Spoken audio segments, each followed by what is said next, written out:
रामपुर के जंगल में भयानक गर्मी पड़ रही थी। सभी पक्षी एक डाल पर इकट्ठा होकर बातें कर रहे थे। तभी वहाँ टुनटुनी चिड़िया आती है।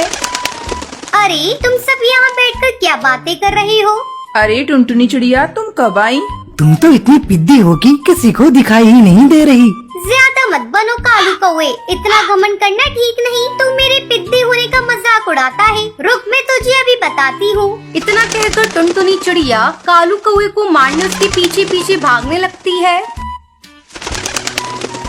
टुनटुनी चिड़िया, छोड़ना नहीं इसको, बिना मारे वापस मत आना। कालू कौवे और टुनटुनी चिड़िया का झगड़ा देखकर सारे पक्षी हंसने लगते हैं। गुस्से में कालू कौवा वहाँ से अपने घर आ जाता है और घर आकर गुस्से में कहता है, आज मेरे ऊपर सारे पक्षी हंस रहे थे। मैं इन सबको सबक सिखा कर रहूंगा। मैं इनके साथ वो करूंगा जो इन्होंने सपने में भी नहीं सोचा होगा। कालू कौवा सोचने लगता है कि ऐसा वो क्या करे जिससे पक्षी कभी भूले नहीं। वो टेबल पर पड़ी कैंची उठा लेता है और वहाँ से चल देता है। वो चुपचाप टुनटुनी चिड़िया के घर जाता है। उस समय टुनटुनी चिड़िया आराम से सो रही थी। चुपके से कालू कौवा टुनटुनी चिड़िया के पास जाता है और उसके पंख काट देता है। आज मजा आएगा। बड़ी चालाक बन रही थी, मुझसे पंगा लेने चली थी पिद्दी चिड़िया। अब मैंने इसको उड़ने के काबिल नहीं छोड़ा। कालू कौवा टुनटुनी चिड़िया के कटे हुए पंख को लेकर घर वापस आ जाता है और उसे छुपा देता है। अगले दिन जब टुनटुनी चिड़िया सोकर उठती है तो वो देखती है कि उसके पंख कटे हुए हैं। वो रोने लगती है। ये क्या? कल रात तो मेरे पंख सही सलामत थे। सोते समय किसी ने मेरे पंख को काट लिया। अब मैं क्या करूं? ऐसी हालत में उड़ भी नहीं सकती।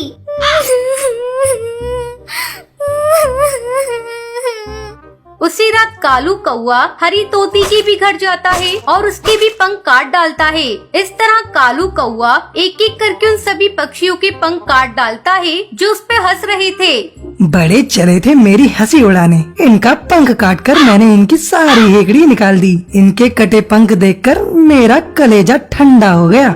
वहीं दूसरी तरफ पूरे जंगल में हड़कंप मच जाता है।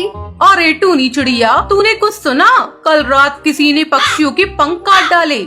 हाँ बबली कबूतरी, ऐसी खबर तो मैंने भी सुनी है। ऐसा लगता है कोई इन पक्षियों से बदला ले रहा है। खैर छोड़ो, हमें इन पक्षियों की चलकर मदद करनी चाहिए। बेचारे बिना पंख के उड़ भी नहीं सकते। चलो चलकर इन पक्षियों के भोजन की व्यवस्था करते हैं।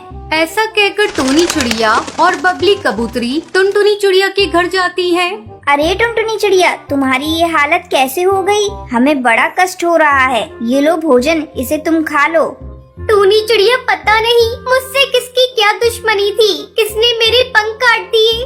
तुम चिंता मत करो टुनटुनी, कुछ दिनों की बात है, फिर तुम्हारे नए पंख आ जाएंगे।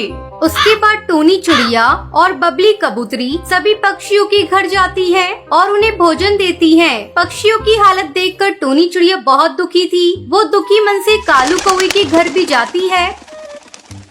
टूनी चिड़िया देखती है कि कालू कौवा पक्षियों के कटे हुए पंख से खेल रहा है।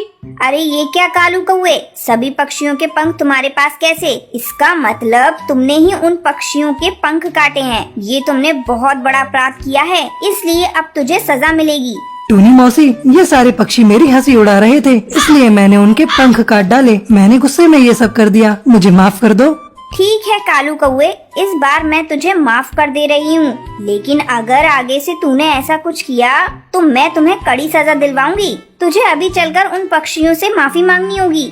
टूनी चिड़िया उन सभी पक्षियों से कालू कौवे को माफी मांगने को कहती है। कालू कौवा सभी पक्षियों से माफी मांगता है। टूनी चिड़िया के कहने पर सारे जंगल के पक्षी उसे माफ कर देते हैं। धीरे धीरे उन सभी पक्षियों के पंख आ जाते हैं और फिर सभी खुशी खुशी रहने